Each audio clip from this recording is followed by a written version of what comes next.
تو صرف انہی کو سرفراز نہیں فرمایا، ان کے تمام آباء و اجداد کو بھی سرفراز فرمایا۔ اس کا جشن ہے جس کے باپ دادا سب کے سب دین ابراہیمی کے پیرو تھے۔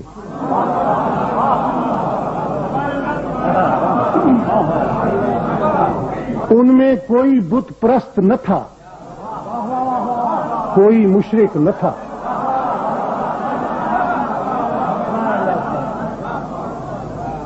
اور دوستو، ان تذکرہ نگاروں کی زیادتی کا کیا پوچھتے ہو؟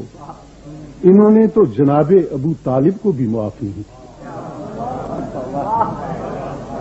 غضب خدا کا وہ تاریخ بھی آج اسلامی تاریخ کہلاتی ہے جو ابو سفیان کے ایمان کا تو یقین دلاتی ہے،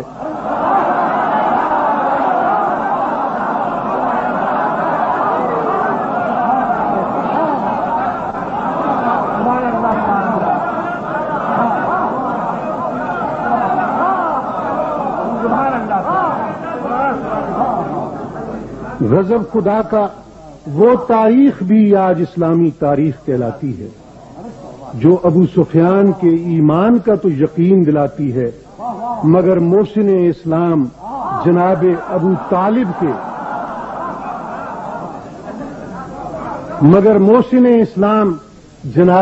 طالب کے ایمان کے بارے میں دلوں میں شکوک و شبہات کے کانٹے پیوست کر دیتے ہیں۔ کہتے ہیں اس بارے میں ایک روایت ہے جس میں کہا گیا ہے کہ لوگوں نے حضور سے پوچھا، ابو طالب نے آپ کی بہت امداد و نصرت کی ہے، کیا اس کا کچھ صلہ بھی انہیں ملے گا؟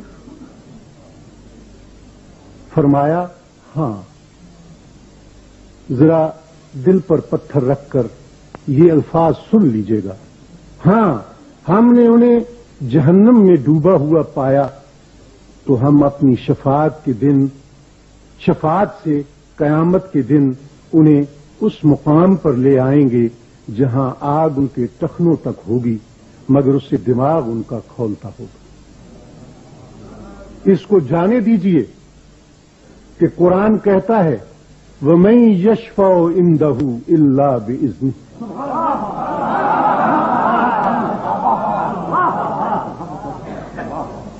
کوئی اس کی اجازت کے بغیر شفاعت نہیں کر سکے گا، مگر جناب ابو طالب کے بارے میں شفاعت کی اجازت بھی ہوگی اور حضور شفاعت بھی فرمائیں گے، مگر اس شفاعت کی قدر و قیمت اللہ کے نزدیک یہ ہوگی کہ انہیں دوزخ سے نہیں نکالا جائے گا، آگ سے ان کا دماغ کھولتا رہے گا، اور اسلام اور پیغمبر اسلام کے احسانات کا یہ صلہ کون دے گا جو قرآن میں کہتا ہے هل جزاء الاحسان الا الاحسان۔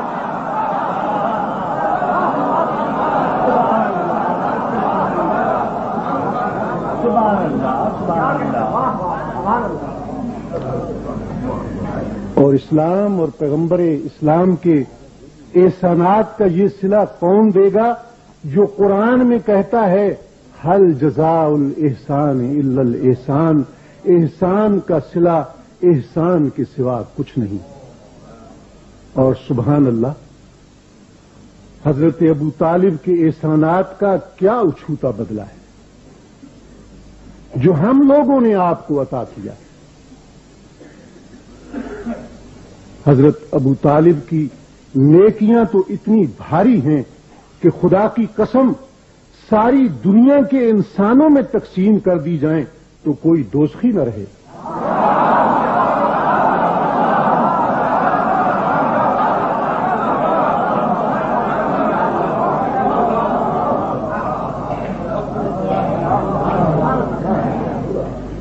سنی شیعہ سب کتابوں میں لکھا ہے، اس میں کوئی اختلاف نہیں کہ حضرت ابو طالب کی زوجہ محترمہ اور جناب علی کی والدہ ماجدہ جن کا ذکر ابھی مولانا عباس رضوی نے فرمایا اور ان سے پہلے بھی مقررین نے، حضرت فاطمہ بنت اسد ان مومنہ خواتین میں سے تھیں جو سب سے پہلے اسلام لائیں۔ حضور کی والدہ ماجدہ کا انتقال ہوا تو انہی کی گود میں آپ نے پرورش پائی۔ آپ کو ان سے اتنی محبت تھی کہ ان کی وفات پر اپنا کرتا ان کا کفن بنانے کے لیے عطا کیا۔ ان کی قبر میں تدفین سے پہلے آپ خود لیٹ گئے۔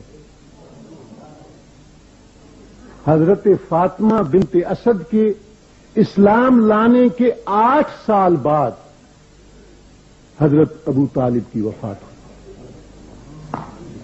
اب یہ مسئلہ سب کو معلوم ہے کہ ایک غیر مسلم اور مشرک مرد کا ایک مومنہ عورت سے اور ایک مومنہ عورت کا ایک غیر مسلم اور مشرک مرد سے نکاح نہیں ہو سکتا۔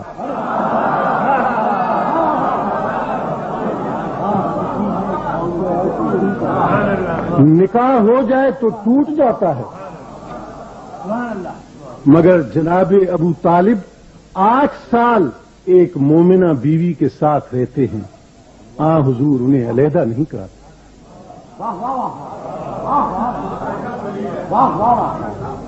اسی طرح شیب ابی طالب میں اپنے شفیق چچا کی آغوش میں سوتے ہیں۔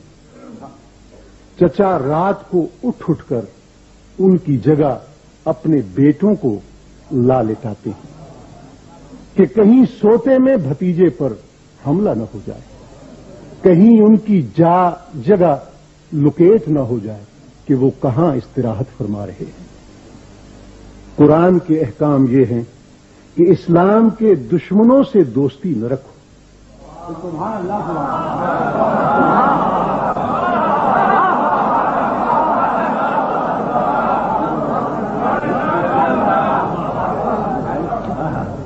قرآن کے احکام یہ ہیں کہ اسلام کے دشمنوں سے دوستی نہ رکھو، مگر آپ خاتم بدہن ان آیات قرآنی کو بھول جاتے ہیں اور قدم قدم پر اپنے غیر مسلم چچا کی امداد و نصرت حاصل کرتے ہیں۔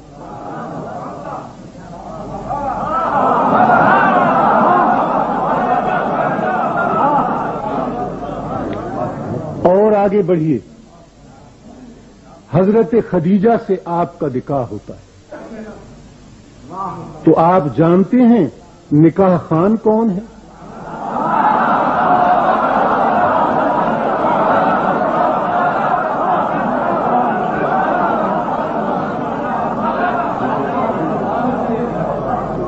خطبہ نکاح کون پڑھتا ہے؟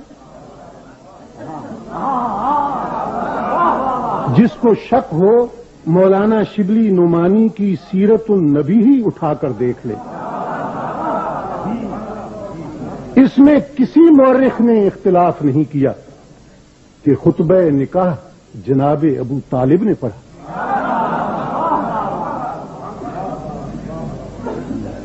وہ وفات پاتے ہیں تو اس سال کو آپ عام الحزن، غم کا سال قرار دیتے ہیں۔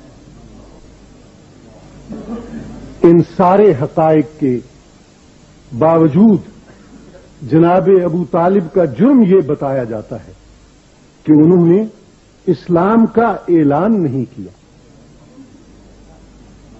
میں کہتا ہوں دوستو، انصاف سے کام لو۔ اصحاب کہف اپنا مذہب چھپائیں تو دوہرے اجر کے مستحق ٹھہریں۔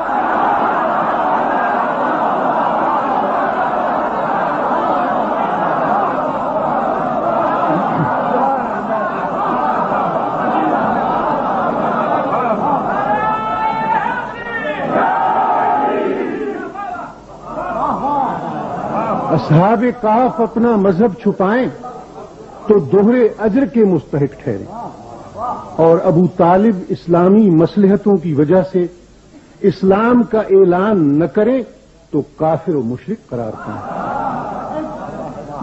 یہ تو وہی بات ہوئی کہ تمہاری زلف میں آئی تو حسن کہلائی.